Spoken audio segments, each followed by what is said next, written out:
kinda tilted. The foundation is strong because Jehovah built it. You can feel the spirit and positive energy. Questions asked comfortably like you're talking with family. Get ready to settle in. Wait for the show to begin. Invite a couple of friends. It's time for Unhinged. Introduce to you Get You Home Towing, a family company with the sole purpose to get you home. Whether you need roadside assistance or transport services, we have a flatbed big enough to transport any vehicle to its destination. Our offer to you is our gratitude and great service at a much cheaper price. We are also open to transport through long distances. If you need us, all you have to do is call that number. I'll see you soon.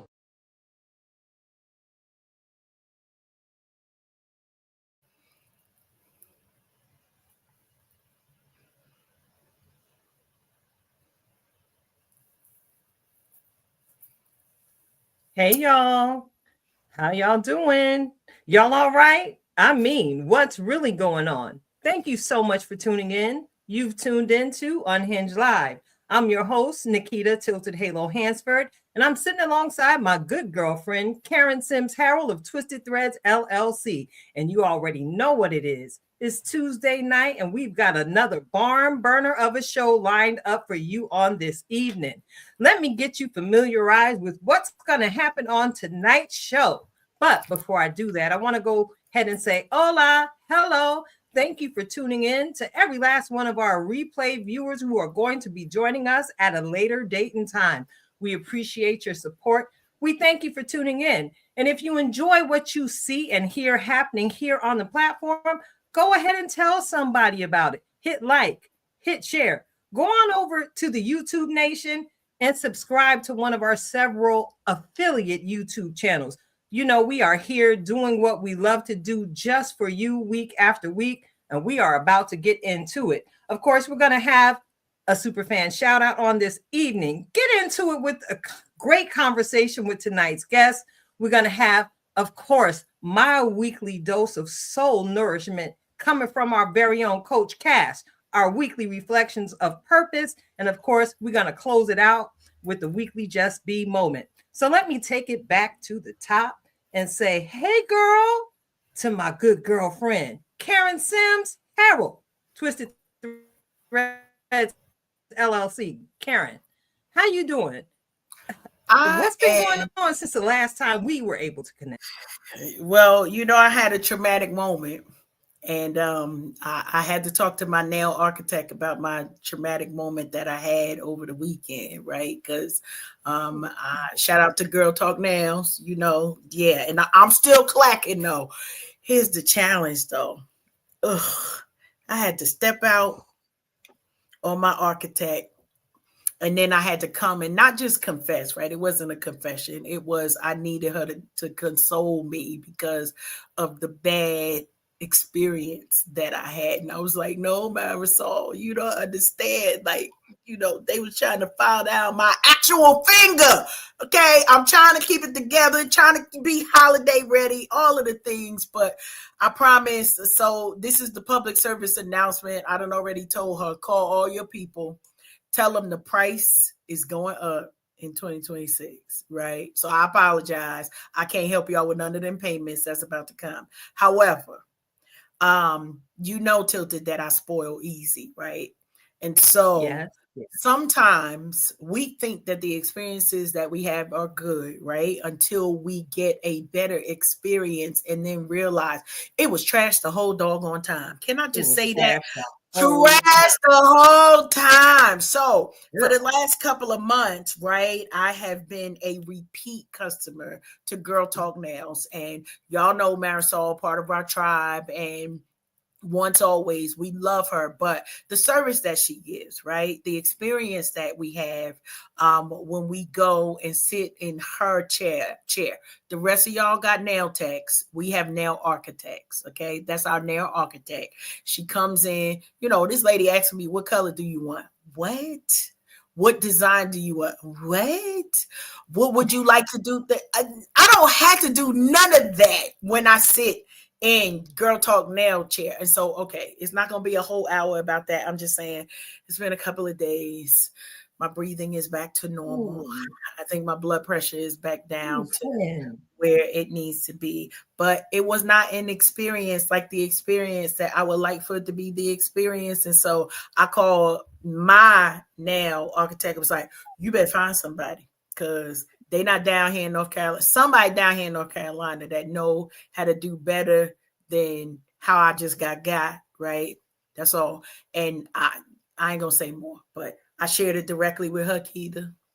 I did share some things with you because you need to know when I'm getting stressed. I'm here for you, friend. I am so here for you, friend. And, I just want to go ahead and extend to you my apologies for flashing these wonderful. Oh, no, you didn't. No, you didn't. I'm so sorry. I'm so sorry I have to do that on this evening to you, friend. But, I feel your pain, even though I have not experienced, what you just recently experienced. I feel your pain because I know how I feel elevated every time I go and have my nails done by our good girlfriend Marisol, Girl Talk Nails. And she brought to life my little Christmas vision. I love it. So if I could, give you a healthy slathering of her cuticle oil right now, I would, to bring you comfort, friend. So go ahead if you need to do that right now to help yourself get through the show, provide yourself some comfort. Go on and do that. Go on and do that for yourself, friend. Girl, I feel you. And I know you can hear me because the cuticle oil is always close. I just want to let you know that I'm freezing up here in the Northeast region of the United States. I, almost wanted to take my name back from my child who's been praying for this fluffy white stuff to fall out of the sky. Listen, I'm not ready for it, but I also know that clearly the earth is ready for it because that's right. Go on, soothe yourself, friend. The earth is ready for the moisture, similar to the moisture that your cuticles are requiring right now. Lord have mercy. As a result of your nail salon trauma. Oh my goodness, friend. I can't even boast about my wonderful day. You are going through it. It was bad. That's all I got to say. But the one solace that I did have after I left, I was like, where in the world is my Girl Talk Nail cuticle oil? And sure enough, in the car, holding back tears, I went ahead and just put the cuticle oil on there because it also, my nails have been growing and they just had a wonderful experience with the Girl Talk Nails. And I don't know what to do. I guess I'm just going to have to drive to the PA area once a month and get my nails done. I don't know what I'm going to do, but she's on it. She is on it. We'll have a conversation off air about that. We'll have a conversation off air about that. But, I'm looking at the time and, we have a guest waiting in the green room and, we got to practice some of this good Southern home training that we come to the show with carrying every single week. So I want to go ahead and get into this week's Superfan shout out. Mm-hmm. All right. Can we get into that, Karen? Can I get a drum roll, please? We get into the drum rolls today. Here we go. Let's go.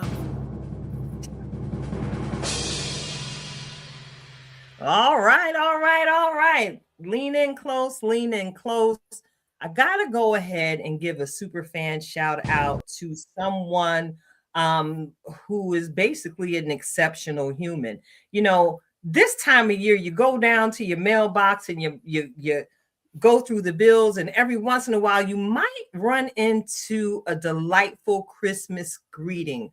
Well, tonight's Superfan shout out actually showed up in my mailbox all the way from where you hail, North Carolina, Karen. I've got a wonderful Christmas card from Miss Ashley Kalachi. I got to go ahead and give her a super fan shout out on this evening. Shout out to you. Ashley and I made the acquaintance working down yonder at the place that pays me years ago. And recently, she and her family just surprisingly to us up and relocated down to North Carolina. to get a change of scenery and start their life together. And they have a daughter, she and her husband, Pat. They have a little girl. I don't want to give out her name because, no Diddy, and, no Donnie. I'm sorry, I have to go there, but we got to protect the babies out here. All right. I'm not going to give out the name. Okay.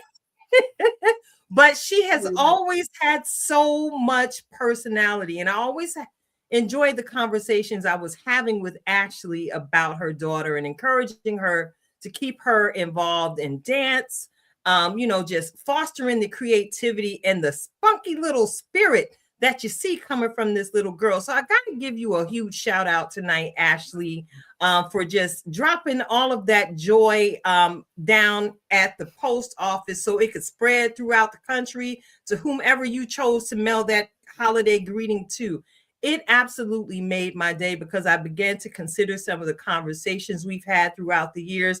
And I began to consider your hopes and the dreams that you've had for the family you and your husband are building together. So I just want to say, you go, girl. You's a whole queen that decided to leave the Warren County scene and take up roots down in North Carolina, surrounded by the beach and your family. Ashley, you're an exceptionally intelligent human being. You're an excellent wife. You're an excellent mother. You're a shenanigating friend, girl. And I am so glad to say that I know you. Though we are far, far away right now, you never know what the future brings, where you and I might actually be able to take in a sunset together there on that North Carolina beach. This shout out is for you. I look forward to all the great things that you and your family will continue to do in the future, Ashley. Love you, girl. So yeah, you got a super fan shout out this week, Karen. I can't be selfish with the love. That is a good question. Who I'm shouting out this week? You know what? I am going to be just a tad bit more selfish, right? I'm shouting out my she used to be my middle granddaughter, but now we got too many kids. I don't know what position she is. I'm shouting out Tiara Danae today. Just because she is the truth. She recently celebrated a birthday, and if I'm counting correctly, I think she's 14. But I got the opportunity to spend time with this weekend, and I promise every time I spend time with her, I'm chuckling all the way to anywhere that we are going. But I just love her for the exceptional person that she is, and that she is a no holds bar. She's one of the grands that came with no filter. Okay, let's get this straight. None of my grandchildren came here from heaven with a filter. So whatever line they went in, that was a no filter line. Because if they thinking it, you know it. So shout out to you, Tiara. Every now and then she'll catch the play or the replay. And she usually be like, Mimi, can you shout me out? So there you go, granddaughter. I shouted you out today. All right. So listen. It's cold outside, and we don't want our guests to get ashy because it's that kind of cold out. Mm-hmm. So listen, I'm so excited to welcome tonight's guest, Karen, and I'm sure you are too, because while you was out yonder there in Texas at the book fair, you made the connection with this exceptional gentleman. So I'm going to toss the mic to you real quick to go ahead and give our guests an intro for the evening. Go ahead, Absolutely. sis. It's going to be short from my side because you know how we love to open the floor to allow our guests to introduce themselves. But we've got Dr. Giani Clarkson, and I had the pleasure of meeting him. And this was another one where Alfred was like, you got to meet. I promise you, my husband was dragging me to every table in that spot. It's like, you got to meet so-and-so and so, and you need to talk. But I really appreciated meeting Dr. Clarkson because he is an educator, an author, and a person who is bringing his full self to the profession. So we're going to bring him on stage now. Dr. Hey, Clarkson, hey, what's going on? What's going on? How you all doing? Doing All amazing. right. So glad that you said yes. And you were one of the first ones. I was in there literally while everybody else walking around talking. I was like, all right, here we go. We're gonna get these schedules because we know how tomorrow looks like for a lot of people, right? I'm gonna do it Right, tomorrow, right. and then life is happening. So right away you said yes. And just appreciate you coming tonight. And so as I mentioned just a few minutes earlier, this is very specific for a date that you're coming, being an educator yourself, Right.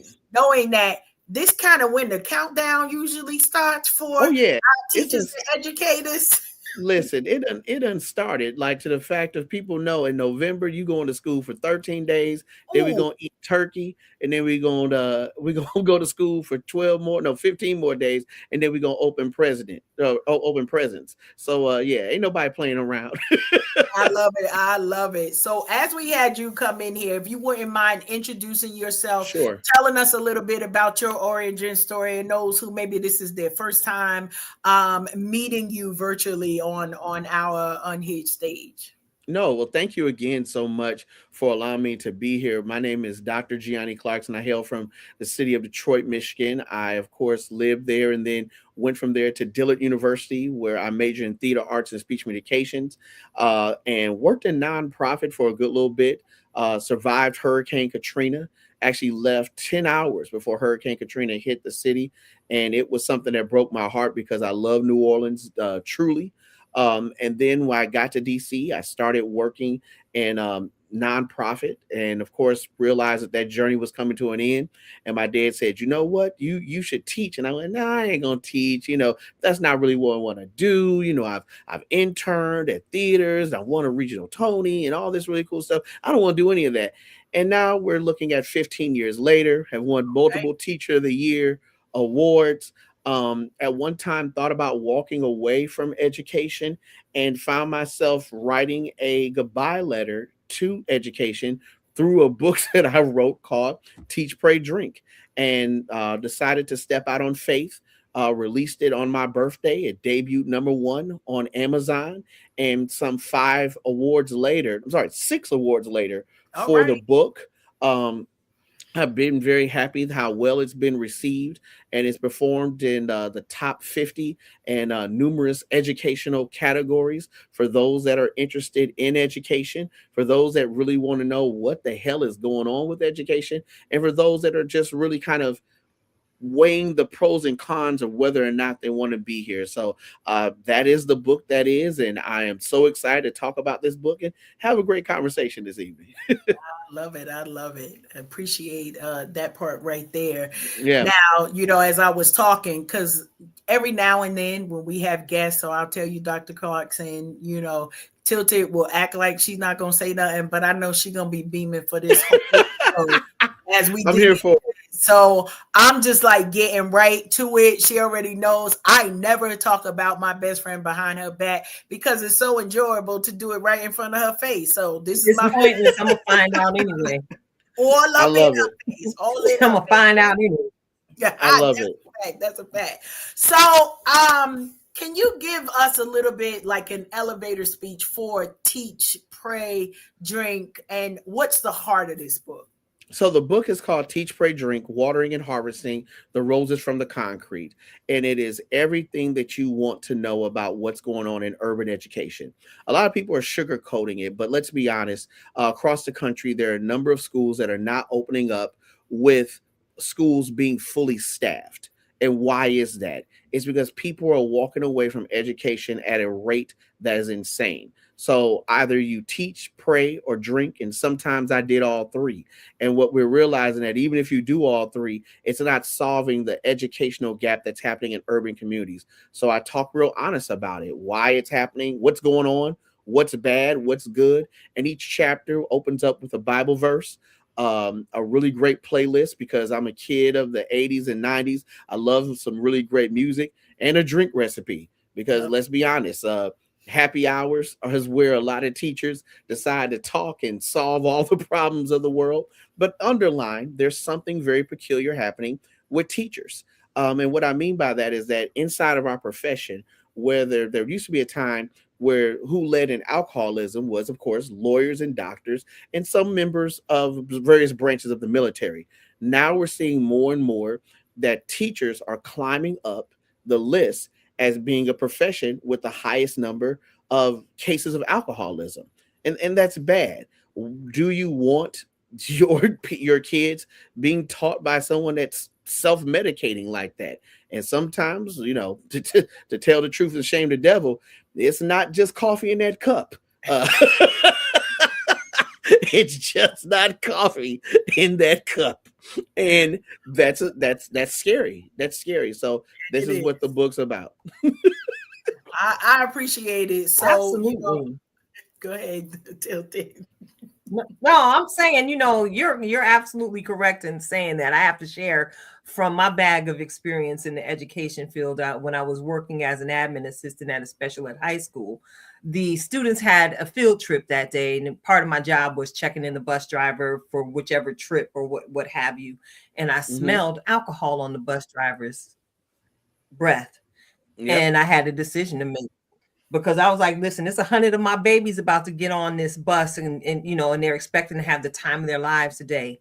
So I politely called the principal, let him know what was getting ready to happen, and that I was going to be requesting a different bus with a different driver.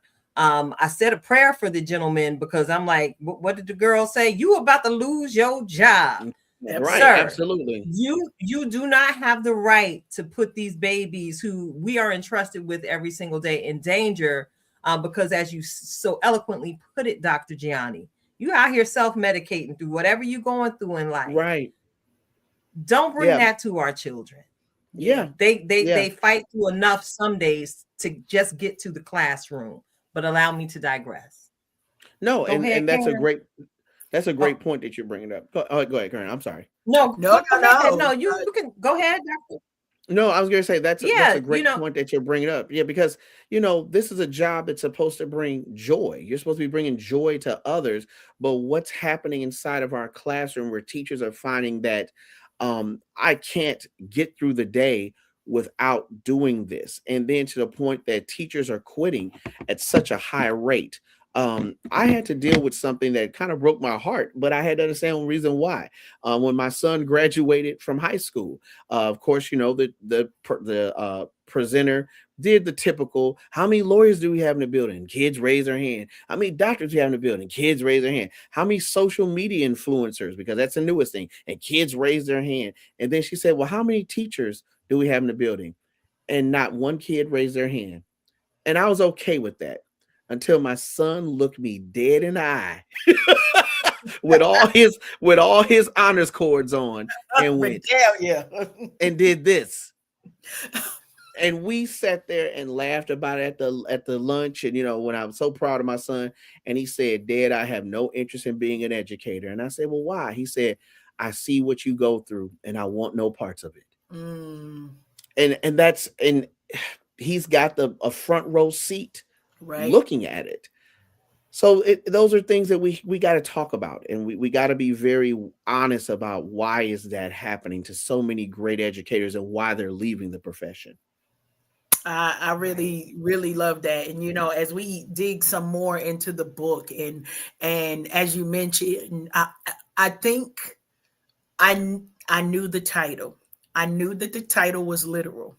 There is something different when you go from the title to experiencing the book. And we do go through the scripture, and we do go through the cocktail recipe. Yes. Oh yeah. I'm hands-on that cocktail recipe. I'm gonna tell you what how much, the measurements, everything else, and the reason why. And I even do little drinking instructions, like, hey, you want to drink slow here, and this is the reason why. But part of it is, and this is just part of the Black experience, we can't sometimes have difficult conversations with a little bit of humor and them shot glasses coming out. Sober thoughts, sober conversations, we have to have those at times, because listen, that's the only way we sometimes get to the truth. And that's sad, but I'm very honest about that pathway. I love it. I love it. And I promise, to our drinking saints, to our cussing 3 days a week saints, to our cussing everyday saints. Listen, all are welcome here at the Yeah. Unhinged. And it brought about, a realness to the conversation points that your book is definitely bringing out. Of there's some challenges that are facing, and I'll admit it, as a parent, some of the stories, I don't even want to call them stories, but your accounts, right, Right. were very difficult to hear. Because I want to fight somebody. Like, what you Right. mean? We graduate. I love the chapter. Okay, so I admit, Dr. Giani, I could be or could have been one of those aunties, never the mother. I believe in accountability, but Tilted, there's a chapter that talks about a student, and the student is failing, and the aunties come up and they like, y'all going, and I just imagine this in my head because I'm very theatrical. We are both, Right. not just drama queens, but we stay on the stage somewhere, Tilted and I. I imagine this in my head, Giani, in the sense of, I'm the auntie. Y'all gonna graduate my baby. I don't know what this is, right? But I gotta ask the question as one of Your the earrings coming off, aunties. Vaseline come out, you slicking your face. I done down. already came in the sneakers, right? They're gonna be bling because I'm giving rich auntie vibes, but Right. we Right. gonna stay ready so you ain't got to get ready. That's our motto over here. How's it ever? I was very angry as a parent for, I'm just gonna say it like this, we keep it real, the injustice that was done to the young person, in the respect of not having to be held accountable, and not having to walk through the consequence of bad decisions, right? Yeah. But that wasn't even the part for me. The part in your book where you started talking about the students, like saying, now we know homeboy ain't doing no work. Why am I supposed to do work? And how do you level those conversations with realness to keep the on track kids on track, right? And to Right. make sure that they don't lose their motivation for Right. keeping to push forward. And right, like, if playing in my face was a person, that was the only Listen. that came to my mind. So I say this all the time. Everyone thinks they're an expert in education because we all went through it, right? Right. It's kind of like, yeah, I don't know why they teaching it like that. Because when I was in school, Miss Such and Such taught it like this way. Miss and Mr. Such and Such is dead and gone. Okay, we done had all these evolutions in education, and you talking about a practice that existed some 20 years ago. That doesn't mean that we discredit your experience, but you and this child are not the same. There are similarities, but y'all are not the same. What the big issue that we have right now is really teaching kids about accountability. And then we realize that we have parents that don't understand accountability. So a lot of times when I'm talking to first year teachers, I say, don't worry. You've met the apple. The tree is around the corner. The tree gonna show up at parent teacher conference. I don't know why such and such. I don't know why this kid act that way. Just wait. Tree around the corner. And that's not an indictment of calling these parents bad people. I say this all the time to teachers. That parent is raising the best child that they know how to raise.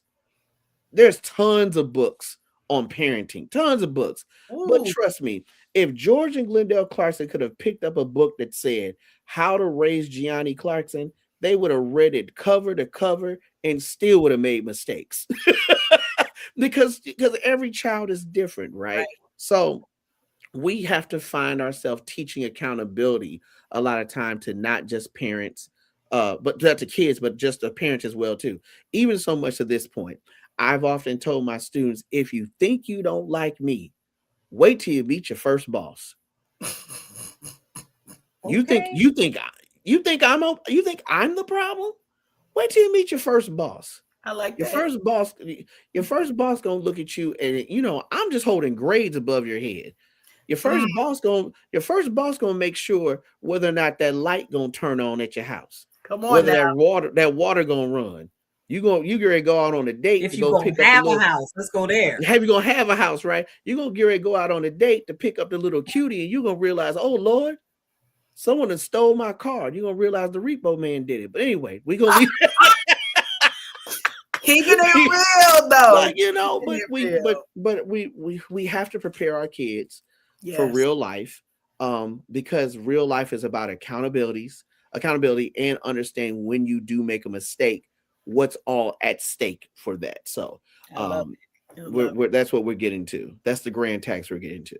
I love it. So, just to share a little bit about my background. So, Dr. Gianni, I have my master's degree in educational leadership. And Yay. and the thing that, oh man, blew my mind. I had gone through the system as a parent, and I'm a different type of parent. I'm telling them, Mhm. I'm the one that told the teachers, don't play with this kid. Like, because if you give him an inch, they'll never find your body. Like, these are Mhm. real conversations that I had with teachers. Like, please listen to me when I tell you the first time you see something wrong, don't give oh well, the next time we're going, they don't care nothing about that, right? Call me in right away. But if you call me in May when you should have been calling me in September, you on your own, sister. You on your own, brother. Yeah. When I got into the studies, what I found was there lacked an accountability for the parents.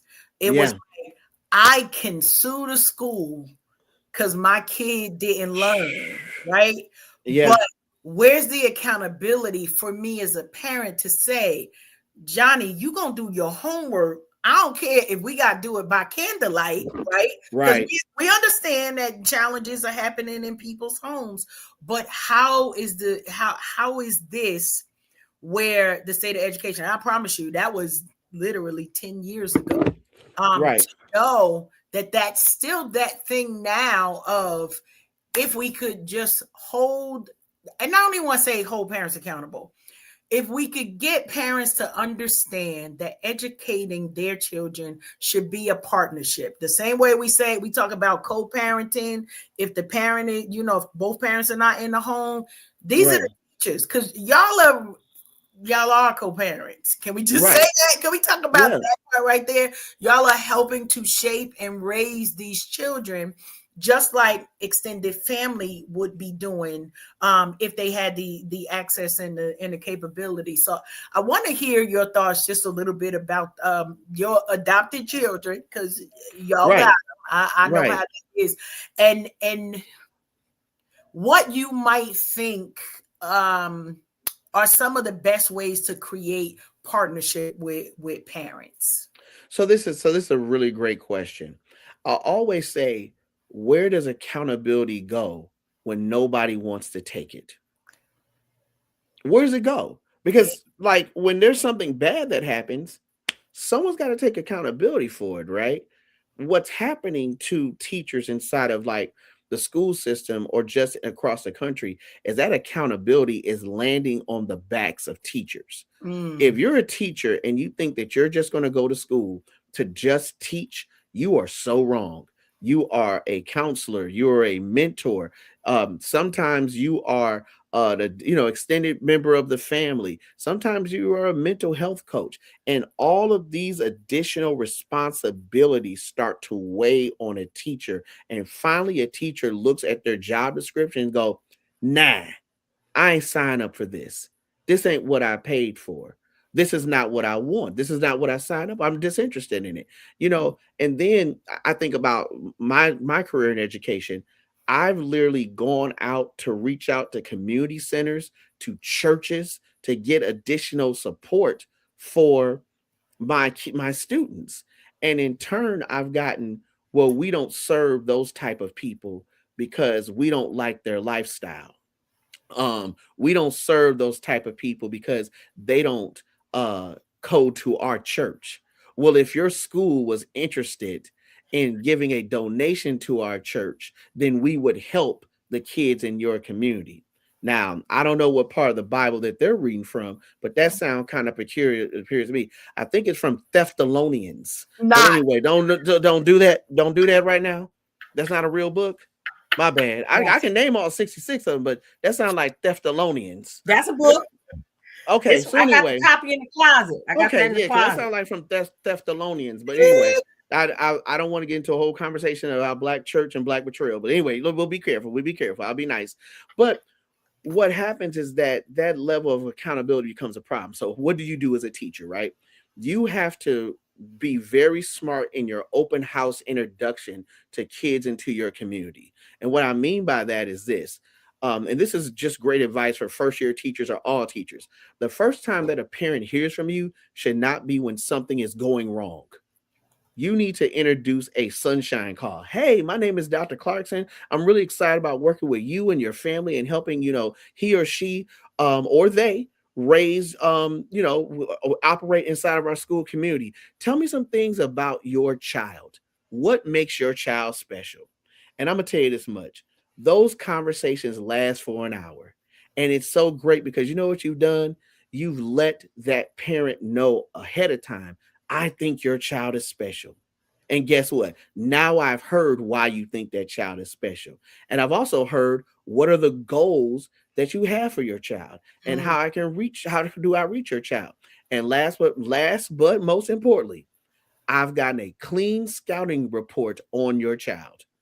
I know why your child was successful last year, why they weren't successful last year. I know their triggers. I know how to push them, and I'm all heads up about it. Because see, that's what you should be doing as a teacher. You need to get a very clean scouting report of who's in your classroom. Like more so, that old Black phrase, who all gonna be there? Mm-hmm. That's what you're doing. Who all gonna be there? I got you first period. Who all gonna be there? Who's sitting in my room? What have you dealt with? Have you seen a parent being incarcerated in front of you? Is someone in your family recovering X, Y, and Z? Are you a family that's in transit and moving from residence to residence? These are things I need to know because on days when I'm really about to go off on somebody and be like, why ain't you have my homework? I can go, you know what? Be careful here, Giani. That child may not have had lights that day, or that child is in between houses. You want to offer grace because that's part of it, but you also want to be very wise about the grace that you're offering and be smart about it. Because then again, parents and communities take the time to go, you know what, that's a teacher we need to protect. Mm-hmm. And that's definitely something I think is how to answer your question. That's what I think that's all about. I love that. I appreciate just the candidness of it. And we tell y'all all the time, grab your passports. Because you never know what nuggets are going and where we go with conversations, right?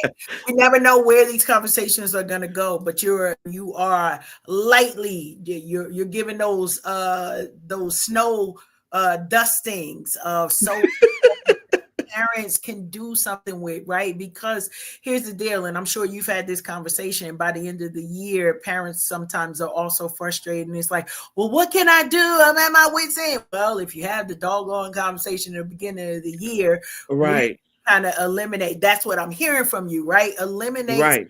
of the obstacles that, even though, and poor little Johnny, because that's the name I'm picking up tonight. So I probably all the little Johnnies. I'm really not picking on you, right. Come on up, step up. But with all of that, little Johnny thinking like, I'm just coming here to do the best that I can. But having that conversation puts them at a better place. And also, as a parent that has received those type of calls, I promise you, like, to receive that as a parent and know, one, it lets parents put their guard down, because a lot of times we often think of the teachers as if you also are the principal, the administrators / that pipeline. Okay, so we're going to treat you this type of way because we have a correlation of what y'all doing with my baby. Not so much that you are protecting them and trying to mold them and train them up. But a lot of parents think teachers are the same as the police. right? And so in their mind, they'll treat you in that particular way as if you're holding their child with a particular light. And I know it because I once was there. Like maybe all y'all, that ain't y'all testimony, right? But if Right.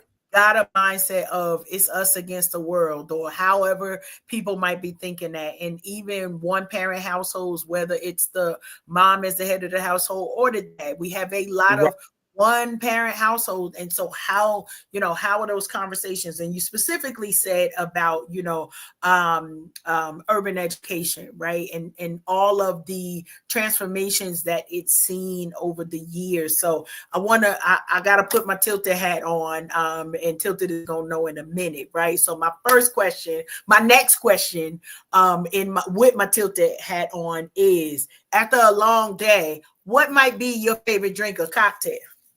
You know what? It really depends. Sometimes it's just water and reflection. Um, my success has come with falling in love with the boring, and what I mean by that is that I feel like if you're going to be successful, you got to be married to boring. You got to be willing to have a routine. I listen to the playback of me teaching. I probably listen to my voice more so than anything. Did I give enough wait time with this question? Was that clear? Um, you didn't really answer that student's question. And I Mm, listen to these things driving home because I'm always trying to chase perfection. That does not mean that I'll ever catch it, but boy, perfection gonna feel like I'm close a lot of times. And that's kind of what I do to wind down. Now, overall, I'm always going to go with a good old fashioned, okay. or um, my other favorite drink is a solid Paloma. Like I love a Paloma. And if it's, sometimes I just need to just drink it neat.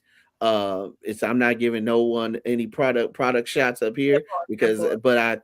I enjoy brown liquor above everything. So that's what I'm just gonna leave that there, because until we see a check from any of these companies that are That featured on part. my bar, we just gonna say brown liquor. But Brown liquor.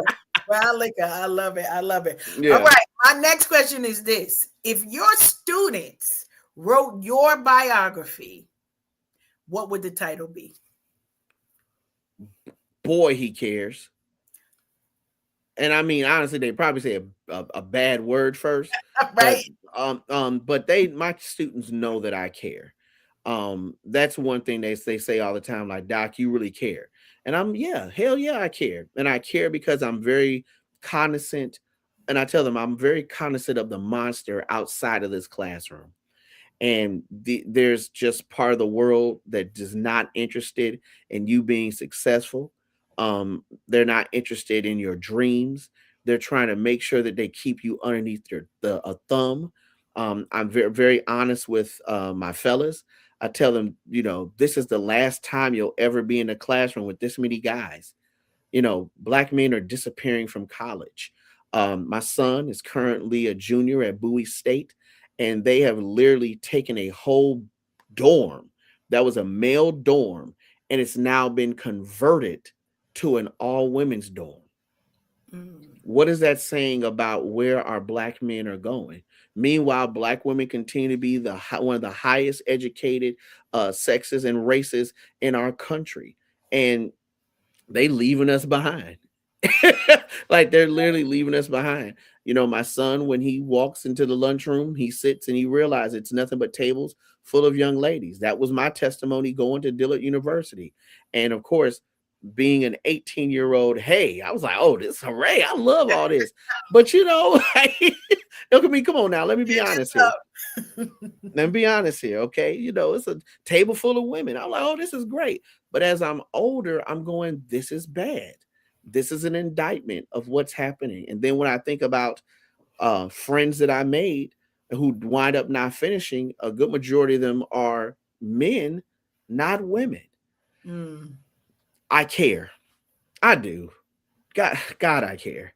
And I care because I understand about what community building should really look like. And I'm yeah. so concerned about the build out of wealth, of power, of political prowess. And I just often feel that if we don't get this solved, worse things are on the horizon. Mm. So I have to care. And I care in how I show up for my kids. You know, this week not so much because it's holiday season, but I'm always suit and tie with Jordans. And you know, I'm always prepared. I try to provide my students with really wise uh out of classroom experiences. I have a program called Kicking It with Clarkson where I invite guest speakers in to talk about their experiences. I've found myself in very interesting places in these 15 years. Love it. I've paid utility bills to make sure that kids, you know, don't look at their mom a certain type of way. Hell, a group of a group of former teachers, and I can say this because pick the school that happened at, we paid off a neighborhood drug dealer to leave a boy alone. Mm-hmm. I care. And That's I great. understand that like I when parents send their children off to school, I want to make sure they come back to their houses a lot better. And if I don't do that, then I'm failing at my job. And that's why I care. One, that's an Mm, amazing love it. account. Yeah. Love it. Love it. I'm so here for it. And so, from my experience in education throughout the years, one thing I've discovered when I've encountered educators like yourself, Dr. Clarkson, I've discovered that people like you that make sure that they carry their light big and bright into every room they go in when educating our children. Y'all some people with some huge heavy faith, or at least I know that that was my thing. Yes, Everybody knew when they came into my office, you're gonna have an encounter with Keita and Christ. I don't know that's what you fair. expect here.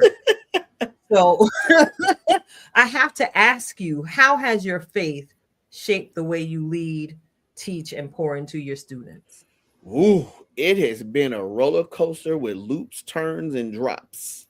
But I ain't getting off the roller coaster. And literally, that's kind of what the book is about, is that there was a moment where I was like, you know what? This ain't for me. I'm tired.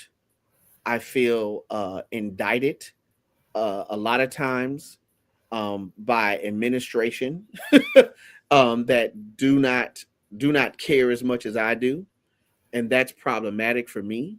I want the best for these kids, and I feel like I'm consistently running my head against a wall. In chapter one, I talk about this. It's the story of Sisyphus, right?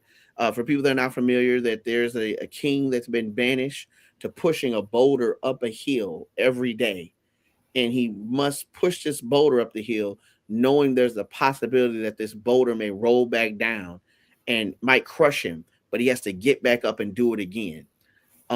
My faith allows me to get back up and push that boulder up the hill. You know, I may push that boulder up the hill and that kid goes to college. I may push that boulder up the hill and that kid winds up dying due to an act of violence.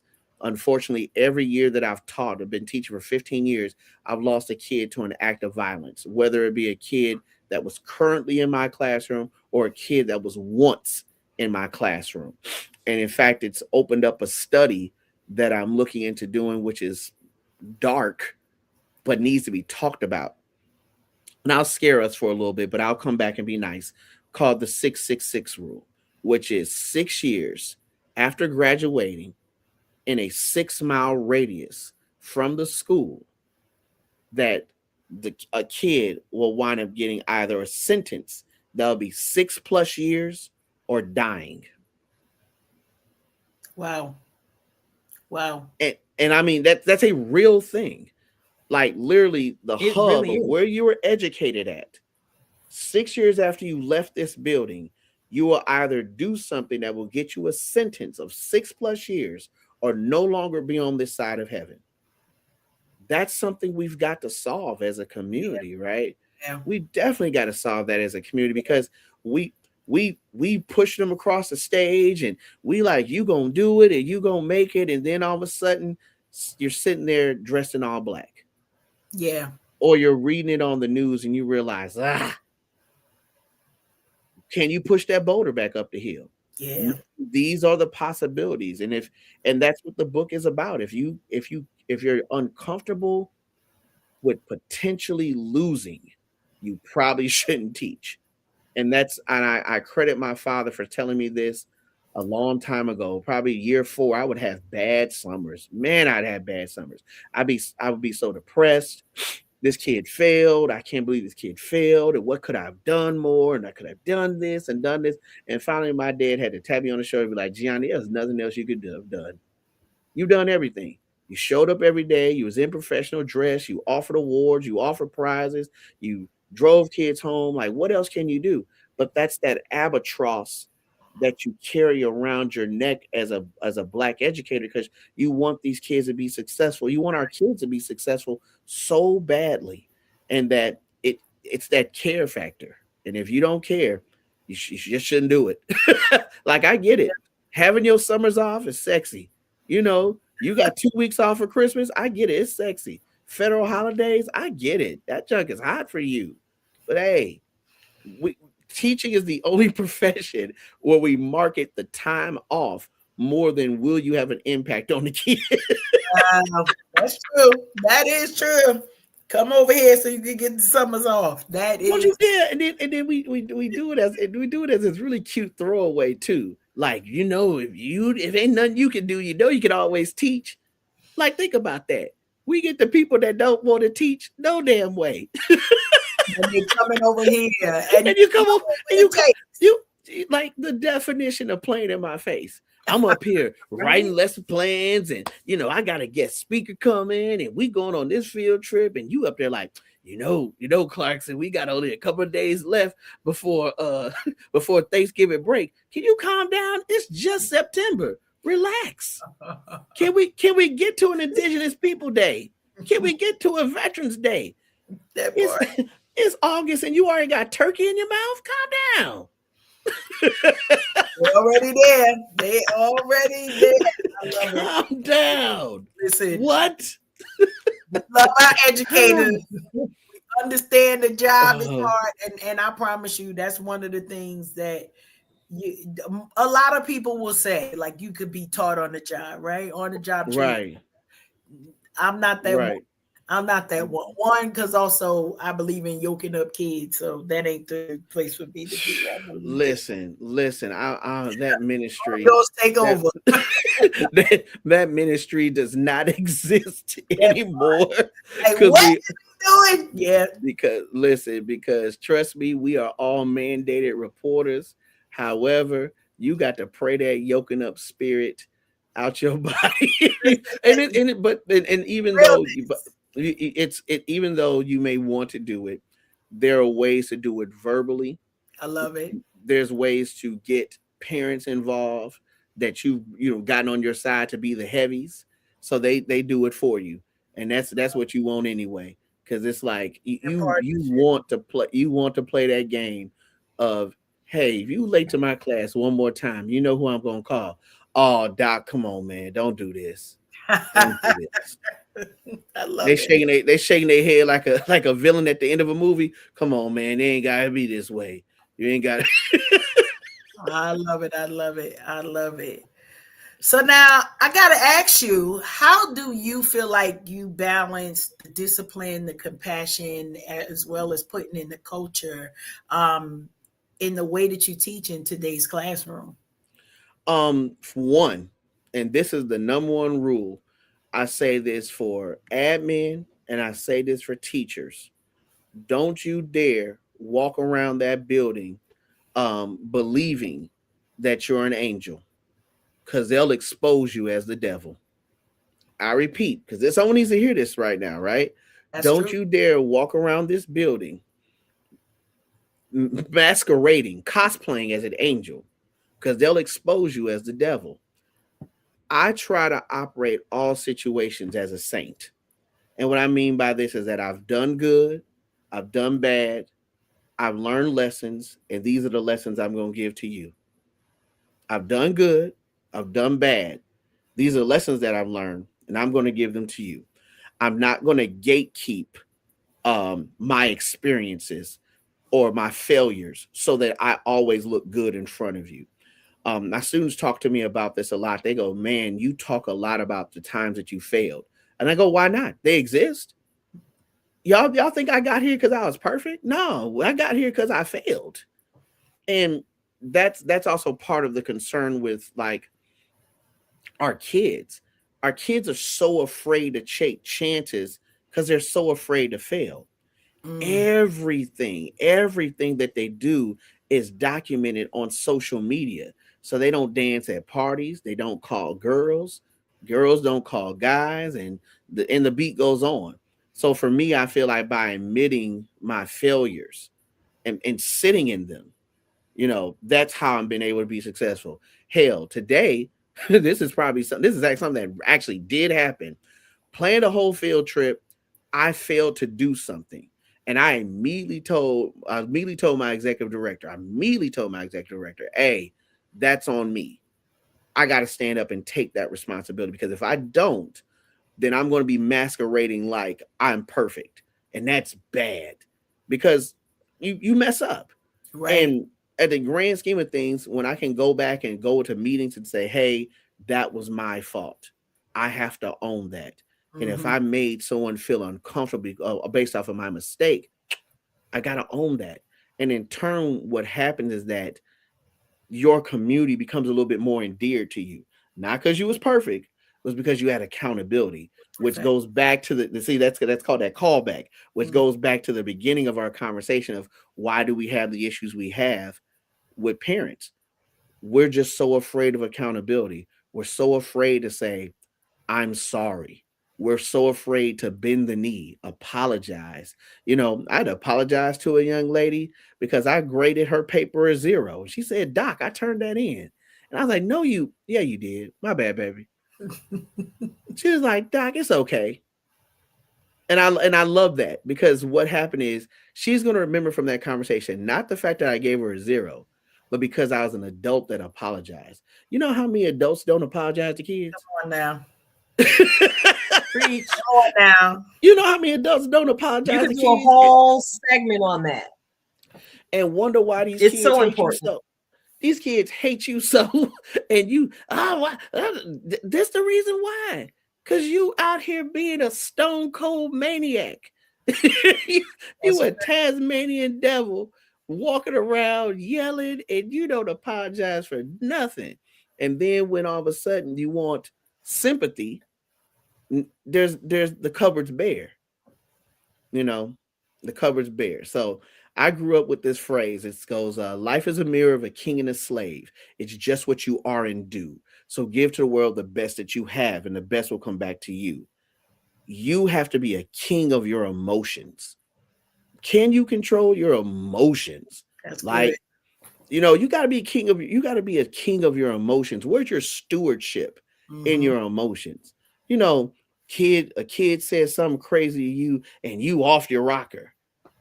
you know ain't you the professional in the room?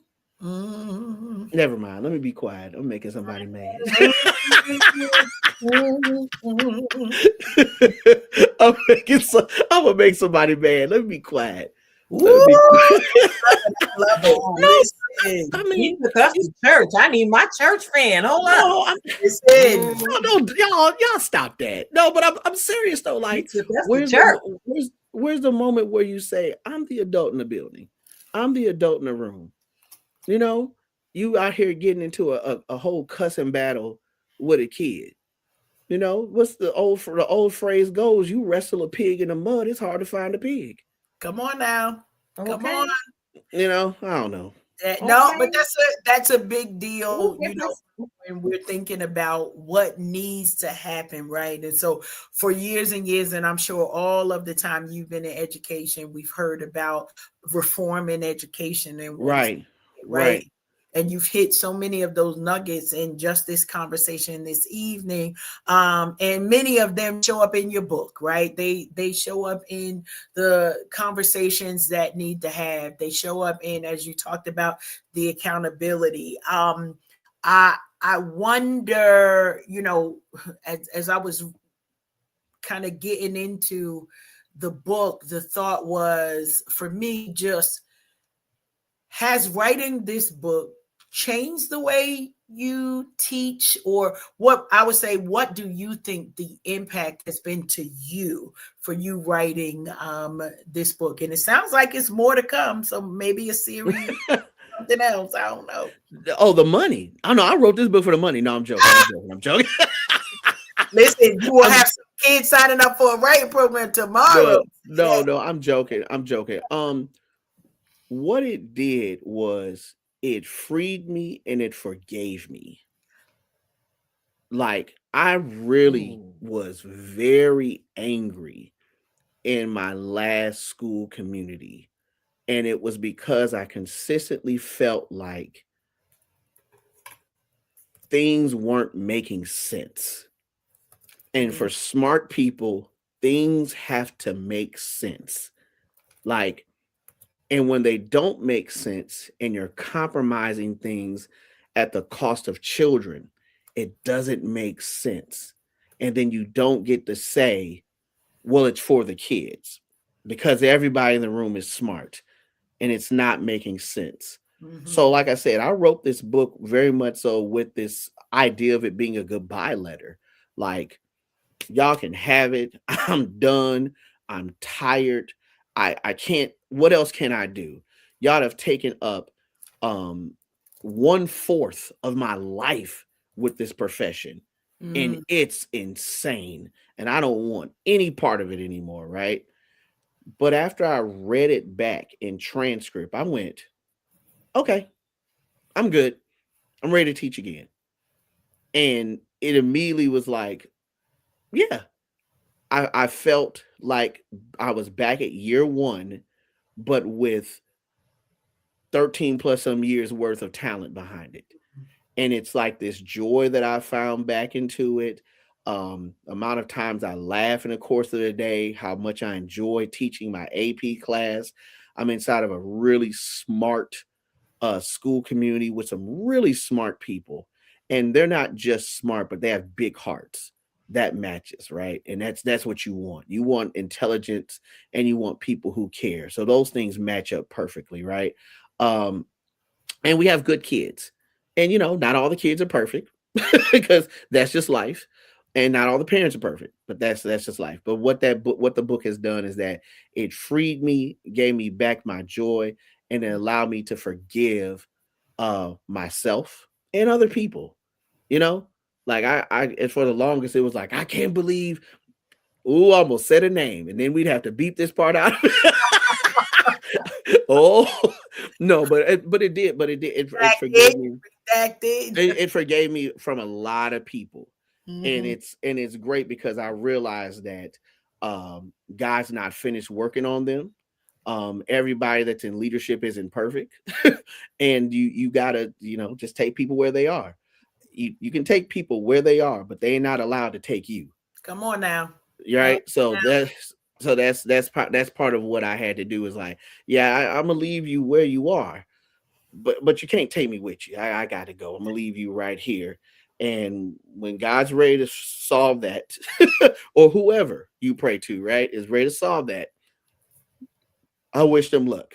And that doesn't mean that I walked away from there being, once again, an angel, but I walked away from there being a saint.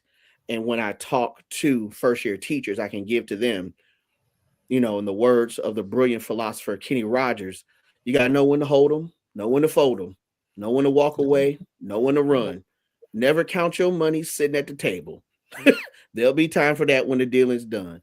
Don't sit up there and stay at a teaching profession counting. Don't stay at a school counting your money, because you're going to wind up counting your money at a very sad table. There'll be time for that when the dealing's done. Get out of there. And I can honestly say, leaving happier, bank account happier. Life is good. Sometimes that's what it is. In that order. Yeah. In that order. Yeah. Love it. All right. So you hinted a little bit about maybe a sequel, maybe a series. No, I didn't. I didn't hint it. You didn't say that. No. I heard Okay, you cannot discredit what I heard, Dr. Okay, I'm sorry. I cannot I discredit heard what it you too. heard. That is fair. I That is fair. heard was there may be some more writing in your future. I love the transparency of, you know, we're teasing and everything, but I can honestly say I thought it was well written. I thought that Thank you. the humor in it is needed, like, because Thank you. some of this stuff and the topics, you know, and the chapters, they were heavy. Like, they were heavy. There is nothing that we could say to be like, oh, well, we can make this a little bit lighter. No, you cannot. You cannot. Yeah. You have to, you know, walk children through their first funerals, right? And or funerals for people who they know. And that's one of the topics that you talk about. But knowing that these are the things that you continue to carry, because it's not like you could put Yeah. down. There's no, you know, no book return that you could say, all right, I'm done with these memories. I'm done with these experiences. Now, Right. you know, let me get the sprinkles and the glitter, or however it needs to happen. And so these have informed who you are as a person, but they also inform and from what we're hearing, the way that you teach, the reason why you care Yeah. about what it is. And one of the things I want to highlight was I'm gonna call it a battle, maybe a struggle. You could decide to put Sure. another Sure. word for it, but it's the battle that you have as a teacher with children, where you trying to raise your own kids, right? That need to be, and the one recollection was the getting out of school, your son getting out of school early, Yeah. you know, being able to spend time with him, but knowing that there's so many people that are having to choose and figure out how to balance of, I'm a mom, I'm a dad, I got my own kids, but I also am mothering and parenting and fathering these school children that I'm with from 8 to 3 or whatever the school time is now. Right. Right. But those type of things. Can you talk to just a little bit about that? I know you said your son is in college now, so Right. you're on the other side of that. But I while am. you're in it, yeah, what was that for you? When I was in it, it honestly made me sad a lot because I knew that I had a start time that was 7:40 p.m. and then, or I'm sorry, 7:40 a.m. and my son had to be at school around 8 or so. So how did I balance getting him here and me getting there, and you know, my son's mother and of course my parents were very instrumental in really helping him to get to school. There were times that I had to balance, you know, my own finances to make sure that there was a shuttle that took him to aftercare. And literally, I'm seeing parts of my check disappear because I just don't have the freedom to pick up and go. And then, of course, you know, when he was a lot younger, our spring breaks and winter breaks wouldn't match, but yet, you know, I still had to manage those things. You know, parenting as an educator is very difficult. It's something we don't really talk about a lot because I always say that teachers for some people exist only at the schoolhouse. You know, remember when you were little, and I think comedians tell this joke all the time. Remember you were little and you see a teacher walking around the grocery store with their own family. It's like, what you doing outside? Right. You got a family? Wait a minute, somebody married you and had kids with you? Why you dressed like that? What's going on? Why you at the movies? You like movies? When you start liking movies? Because you don't think, right? Because you don't think as teachers as real people, Right. But that's part the teacher's fault. You know, I very much so operate as a real person in front of my kids, which goes back to that saint mentality. What you doing this weekend? I'm hanging out with my friends. We going here. We going to the game. We might watch the game at the bar. You go to the bar? Yes. I'm grown. Get out of my business. That part. You know, where you going? I'm getting on a plane. I'm going on a trip. Who you know in New York? I know people. What? You know people? And then but once again, we've dehumanized teachers to this one shell as a community that we don't think they're real. Right. You know, that's why I'm gonna go ahead and drop this. we dehumanize teachers to a point that we don't think they're real and we don't think their feelings are real. Yeah. That's the reason why when a teacher goes off on a kid or a teacher is fighting back against a kid in a violent situation, we will go, well, they shouldn't be doing it. They're a teacher. Wait a minute now. Their mama and daddy didn't have a teacher. They're a person. Right. Okay. Teaching is their profession, Passion. but they somebody mother, father, son, daughter, husband, wife. You can't do all that. You can't operate like that. But that's how we um process this vision of the teacher, and that's bad. And that's why I try to once again humanize myself. Right. I'll say this: teachers inside of my school community, we are very human. We're very human with our students, and I think because we are humans, are very human with our students offer us grace, and in turn, we offer them grace back, and we have a very healthy relationship. I think that should be the model of how teachers and students should interact with one another. Get off that pedestal, because when they find out something, they come with a sledgehammer, and that fall gonna be hard. Mm. Get off that pedestal. Get Mhm. off that pedestal. Seriously. This is something. I appreciate just this conversation. Okay, so I'm gonna give you this, finish this sentence. If Sure. if teachers had what they truly needed, schools would take it away. Be packed. They be packed. This is a very scary thing that's happening across the country.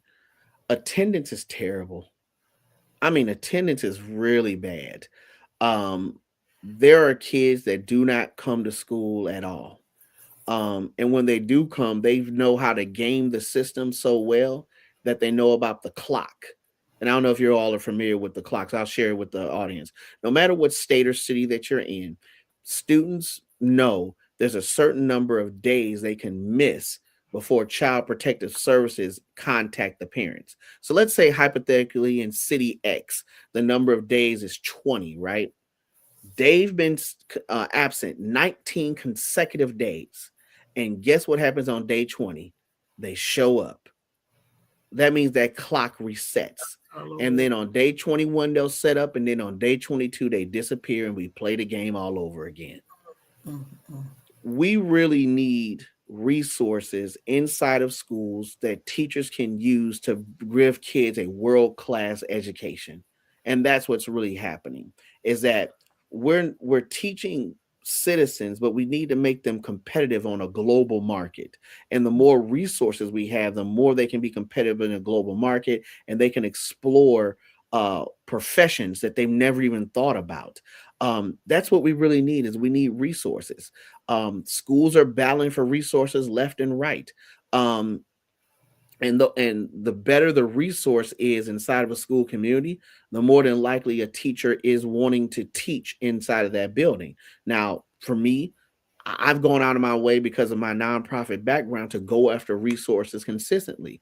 And I leverage my relationships. I'm a board member at Forge Theater. I know a series of nonprofits in the city that offer things. I leverage my relationship with my fraternity, with my chapter, both my undergrad and graduate chapter, to bring resources into the building. But yeah, these resources change the trajectory of scholars and whether or not they decide to attend college or start their professional career. Those things are important. So, yeah, if we had money, the schools would be packed. And not just resources, but also giving some teachers the proper training that they need. Mhm. A lot of teachers have come into school and they didn't read, certain books. I won't mention that book because I don't think that book is good. I will mention my book, which I think is good. But there's a certain book that everyone gives first year teachers, and it doesn't help you teach like a champion, respectfully. If those that know, but all that to say is this: is that those lack of want to be able to give those teachers the professional development that they need so that they can provide quality education and help them progress the way they need to. You know, Nothing's worse than seeing a first year teacher that got all this passion in the world, but they ain't got no talent. and they can't help it, right? They can't help it because someone didn't train them right. That's Right. a resource that schools need. That's a resource that schools need. I mean, I'm in a school where everybody's been teaching, 7, 8, 10, 15, 20 years. So that being the case, that's not something we need on a high enough level. Yeah, we still need solid professional development, opportunities to go places and learn new things, but we're not training first year teachers in Mm, my building. But there are buildings that got year twos, year threes, year fours. That's them some bad lottery numbers to have in a building when you're trying to close educational gaps. that is a fact right there. Yeah. Love that. Tilted, any questions, any comments? I know you enjoying the conversation. You know, I'm absolutely enjoying the conversation. I'm over here taking notes, catching up on email. You know how we do as educators, we have the ability to multitask in small spaces. No, I I just want to appreciate you. take this opportunity, since I'm talking again, go ahead and acknowledge the people who have popped up in our comment section on tonight. We have, what is this? JJ Leach, 125. Erica Colazzo, 8469. I see y'all keeping it lit in the comment streets on Oh, wow, tonight. You've even I made know it those to people. the screen with your. That's funny. I know those Are people. those some of your cohorts? I know those people. I'm focused in, and it's funny. Love it, love it, love Well, it. they're here for you tonight, brother. They are here for you tonight. And I want to say thank you again to everyone in the comment streets. Our mentor, dream coach extraordinaire, Rasheen OG Kilo Pugh, popped through on this evening. And to those of you who are hanging out with us tonight, I know I've ingested many nuggets. And even as I've been sitting here listening to the conversation and the things that you're sharing, Dr. Giani, I'm going down memory lane, and coming up with my own stories to match the scenarios that you're sharing from what you're living every day, and to the scenarios that you're sharing there in the book. Baby, one thing that really stood out to me is, holding a child as they fall apart after learning that the only person in the world they believe cared about them had passed on. And I was mad because, why would you call the school and tell a special needs child this in the middle of his day and expect his day to go well? So imagine what that is, to embrace a child when they feel like they're losing their everything. So thank you for sharing your testimony. Yeah, Connie, been there. Yeah. It's And I have had to. Can I tell a quick story? I'll go quick. I yes, you promise. most certainly may. Okay, I'll go quick. So I had a young lady who thoroughly liked this boy in her neighborhood. And I told her, you need to take it slow. And we would talk often because, I was operating very much so like her school father. And, she said, well, I really like him. He treats me like a lady, and, I really love it. He plays basketball in my neighborhood and everything else. And I said, listen, I get it. And I see you really like this boy a lot, but whatever you do, you make sure that you take it really slow. So more and more, she would talk about him, about how he was very close with his father and close with his mother, and that they went to a school on the other side. He went to a school on the other side of the city, and he was very much so a gentleman, bought her things from the store, and never tried to be fresh with her or anything else. And I'm using the old school term fresh. That's hilarious. But overall, I said, you know what, I really like this guy, and I think this guy is a good fit for you. But whatever you do, you better make sure that you just take it slow, okay? Um, and so she got her hair done, and I'm like, all right, she's like, I think today's the day that we're gonna make it official, and I'm about to be, his girlfriend and everything else. I said, oh, this is amazing. I love hearing this. And sure enough, the next day I came there and I was ready to hear, everything that happened. As a kid say, I was ready to hear all the tea, right? and I saw her best friend. Her best friend just looked really sad. And man, oof, got kind of caught me there for a second. Friend looked really, really sad. And I said, what's going on? Where's, insert girl's name here. She said, I don't want to tell you. I'm just gonna let her tell you about what happened. So I'm thinking he didn't, try to be fresh with her, hit her or something else. So I'm already on one. And she comes in the room, during lunch, during the time we usually would talk. And she said, I need to tell you something in private about what happened. I said, okay. So she tells me that when she goes to finally meet the boy's parents, that she was so excited to meet the mom, but when she met the father, she realized that the father was her father. I'm going to slow that down for people that may have missed that. That the father was her father. That she had no idea that her father lived in the neighborhood, wasn't taking care of her as a daughter, but was literally a perfect father to the boy that she liked. And she had no idea that she had a brother. And that destroyed her. That destroyed her. And I mean, of course, I keep up with her to this day. She was like, the best thing about it is that I found a brother and we have a great relationship. And she says, to this day, I'm really glad you gave me that advice to just take it slow. Who knows what could have happened? Who knows what would have happened that day if they went faster than the car could drive? Think about the nightmare. Think about the horror of that. And those family ties inside of the school communities are so weird. Hell, I'll tell you one to make it a little bit lighter to make you laugh. I had this one girl want to fight another girl because she was mad that the other girl's mama stole her mama boyfriend. Oh my goodness! But they sisters. You took my mama man. But they sisters. Yes. But they sisters. Carry the one.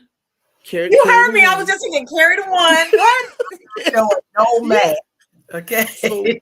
So we literally are breaking up a whole fight between sisters because the one sister is mad at the other sister because her mama stole my mama man and it make my mama cry at night. And because I can't whoop the mama, I'm gonna try and whoop you.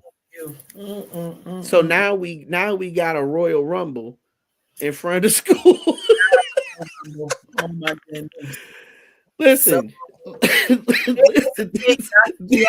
tell you because I told you I was listening to the audiobook, right? I didn't tell you what I was listening to the audiobook when I heard the story about the sister and the brother. So everybody in the store while I was shopping didn't know what happened when I was like, what? Wait a minute. You was like, oh, I'm sorry. I'm listening to something. I'm listening. Yeah. That was something that I don't know if there was a segue for. Because I don't know, and I'm with you as you're telling the story in the audiobook, and I'm like, okay, yeah, well, we knew something was gonna go wrong. That wasn't on my list. Okay. That I'm trying to date my brother. But didn't know. I didn't know. And this young man is being raised, right? Clearly to treat women maybe in a different way. I don't know what the parents' relationship was, but right. Like he had a good head on his shoulders, was doing the right things in all of the areas, and just the wonder of daddy need to take a lesson. I'm just gonna tell you, while I was reading, the people in aisle 7 may or may not have been like, oh, what's going on? What? So yeah. Yeah, it's those are moments, and like I said, inside the book, they're just moments that in the years of teaching that live in my head rent free. Like there's just things that go, man, I can't believe this happened, or I'm now got to, and one of one of my favorite coworkers, and actually it's turned into one of my really good friends. We laugh all the time, and I remember we were at a conference in Philadelphia, and I literally told him, "Hey, bro, I just feel like I've seen too much." Like, Mm. like I've literally seen too much, and we both started laughing. He said, "I feel like I've seen too much too," and that's kind of what it boils down to. Like I hell, I remember a moment where a woman ran into the building with footy pajamas to confront a boy. I've had to break up a knife fight between two parents. Wow. Like I've seen I've seen too much. I've literally seen too much. And I almost feel like let me tell one more story and sell this book. And I'm telling you right now, the stories that I'm telling are not even the best Are real. stories in the book. Like these ain't even the best stories in the book. So I'll go one more. Is that okay if I go one more? One more, yes. I'll go one more, and I'll be quick. So if you all are familiar with safe passage, right? Safe passage is a big deal because we want to make sure that kids are able to get home safely after the school day. In fact, this is probably the reason why I don't do safe passage now. So because I'm traumatized from safe passage. Okay. So one day, I'm doing safe passage. I'm waving, kids give me dap. All right, doc, see you later. Everything's good. And sure enough, this raggedy minivan pulls up. The type of car where you hear the engine before you see the car. Oh my Don't laugh at that. But you know what I'm talking about. You hear the engine before you see the car. So anyway, the minivan pulls up in the center. Now, mind you, I'm going to do my hands like this because one part is where the middle school is, and the other part is where the high school is. Okay, so they pull in the middle. And clearly, I know that this is a middle school parent and I know they're breaking protocol. But this woman gets out the car and she waits for her child to come down from the middle school side because there's clearly some type of tension, but I'm gonna let it play out because it's assumed best intentions, right? So anyway, all that to say is that sure enough, the mother's chastising the daughter, chastising the daughter, chastising the daughter, and finally the little daughter helplessly she points up at these middle school girls. Now I'm going to be really PC here and respectful. These were bigger girls. Okay, these are three of probably the biggest girls on our high school side. All right, so she's called them everything but a child of God and cussing these girls out. So now the girls are heading downhill on this woman that's every bit of 5 foot nothing, and they're looking like they got some bad intentions. So I dart across the street and I run across and I try to stop these girls. Okay, and I stop them.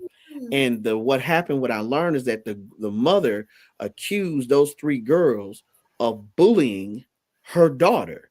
And the three girls are like, we don't even know this little girl. Why would she lie on us? Da, da, da, da. And I can see that they're sincere, that they don't understand why this little girl has decided to pick them out the crowd.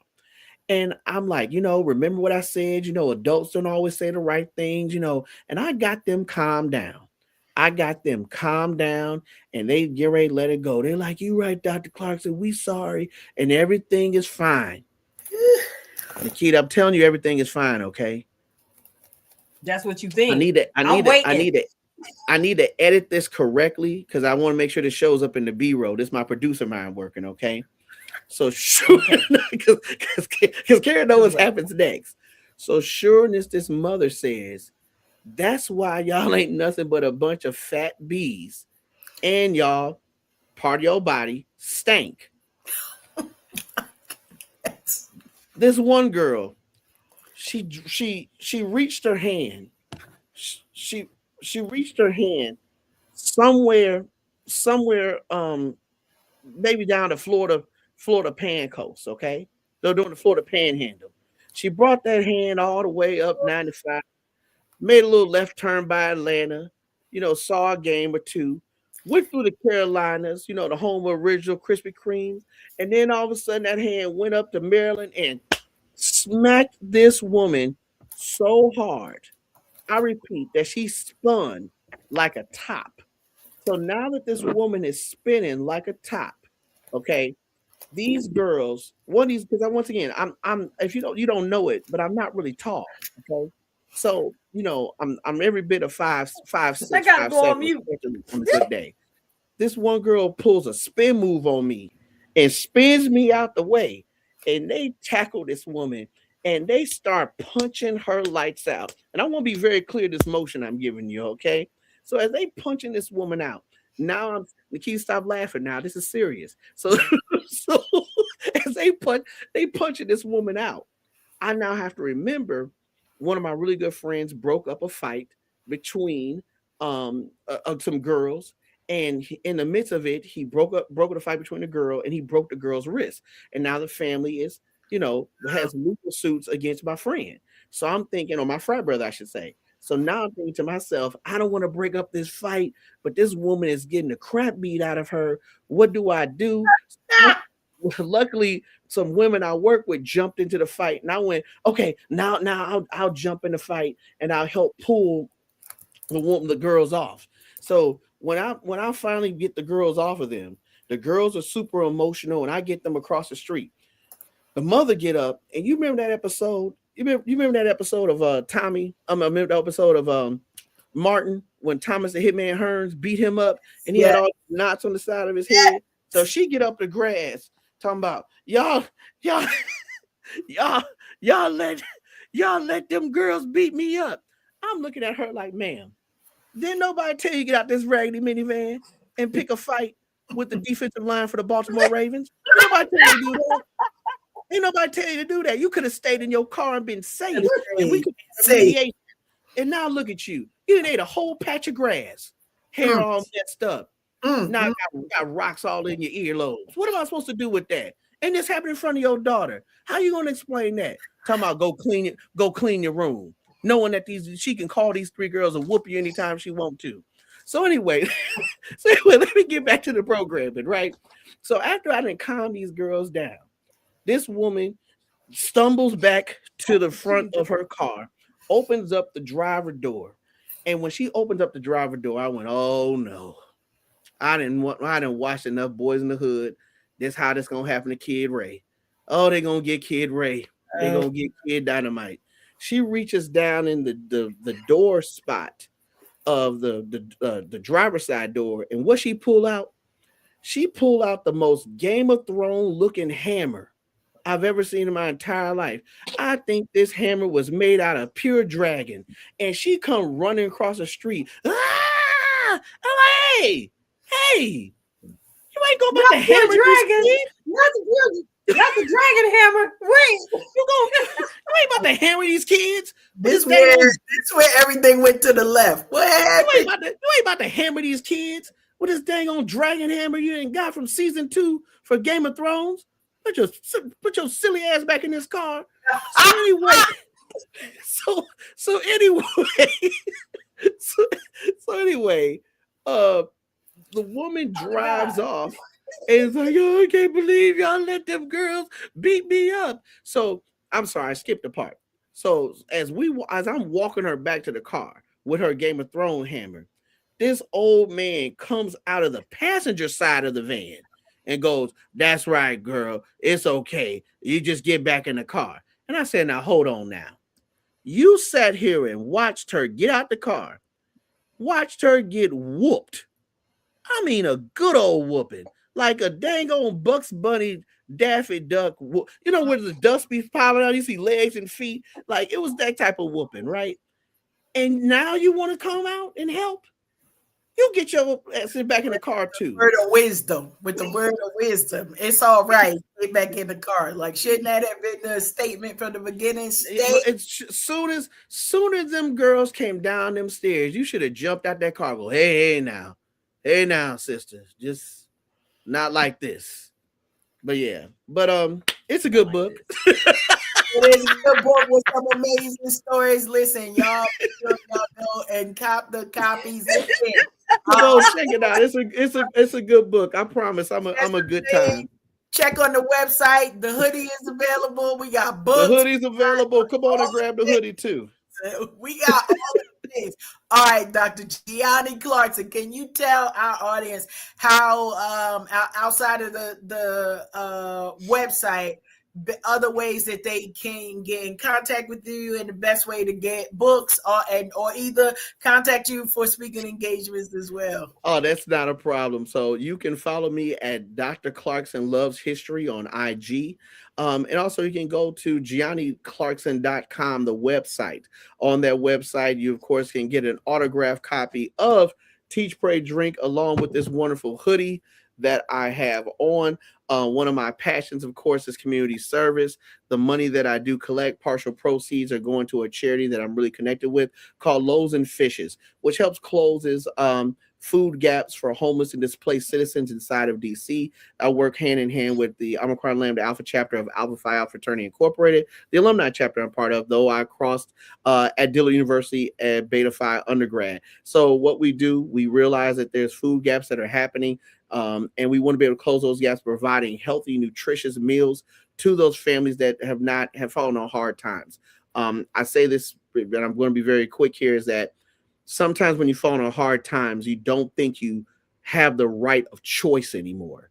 But I love the fact that the nonprofit that we offer some really great meals with a great variety, so that we make sure that though you may have a hard time, that you're maintaining your dignity, because that's important as well. So GianiClarkson.com. You can also go to at Dr. Clarkson Destroys History. There's some really great lessons about history in a minute, and a series that I've done before, an award-winning series called Hip Hop and Kwanzaa. So you can check that out as well too. So that's all that's there. I think I did everything well.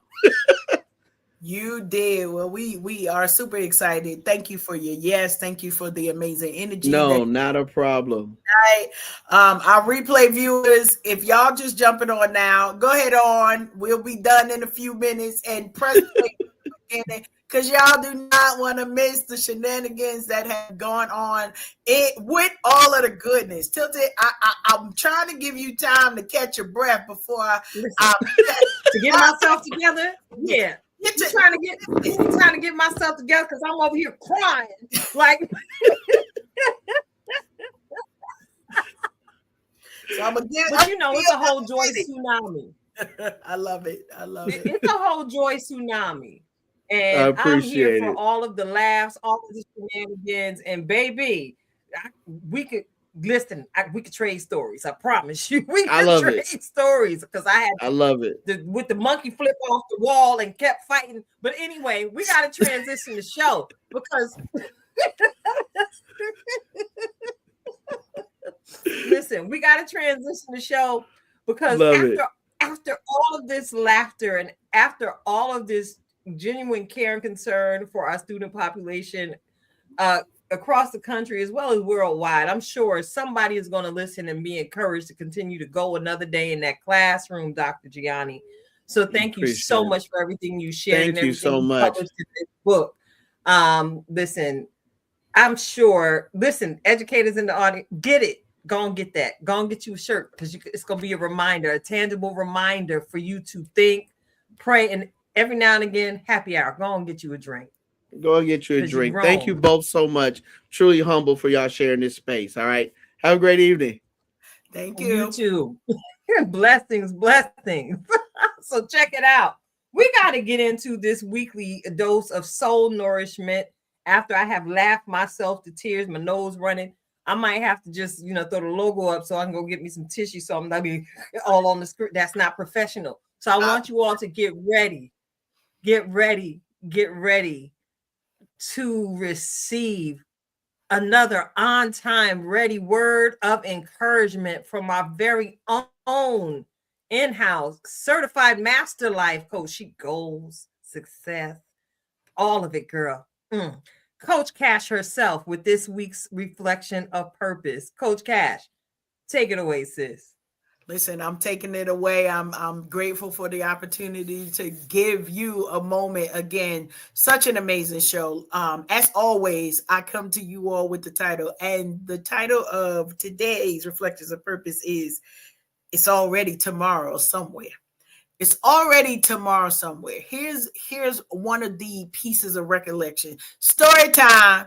It's Sunday. I'm minding my business. I done already had a conversation with the bestie. How we doing? Y'all got snow. We don't. It's cold. I get an email telling me, listen, we need some work done today because it's already tomorrow in Seoul, Korea. Now, y'all know I work for a different employer now, meaning I'm literally worldwide. So I got to have a different type of time clock than most other people who might be, maybe you on Pacific time, maybe you on Mountain time, maybe you on Eastern Standard Time. Many of you are. Maybe y'all on just your own color people time, but that is not the point.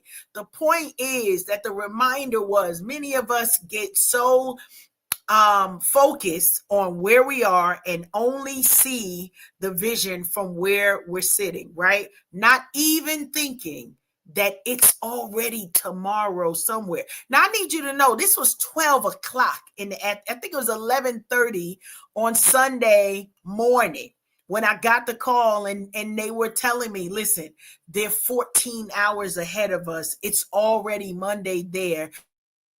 Close today because today, that day was the 15th for them. So right now, it's about to be the 17th for them. Already tomorrow somewhere.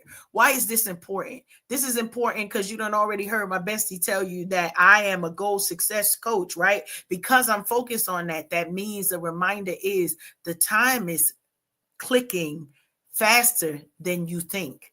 Many of us are thinking in our mind, oh, I'm going to plan for it. I'm going to have all of this time. But honey, one thing we've seen more of in 2025 than I want to say almost ever before is the rest in peace.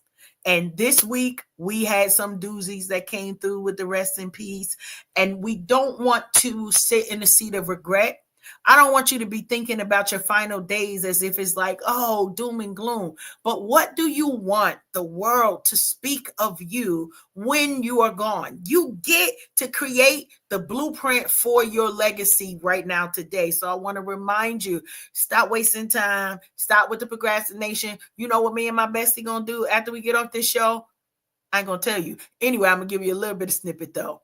We're going to talk about what's next for our calendars because that's what we do, right? We come here because these are real productions that we have. We have production meetings. We talk about the run of show, but about the aspirations and the goals that we have set for the next quarter, right? We already in 2026. So I know this is not a surprise to the bestie to hear me say it's already tomorrow somewhere because we all have been talking about tomorrow being today for years now, right?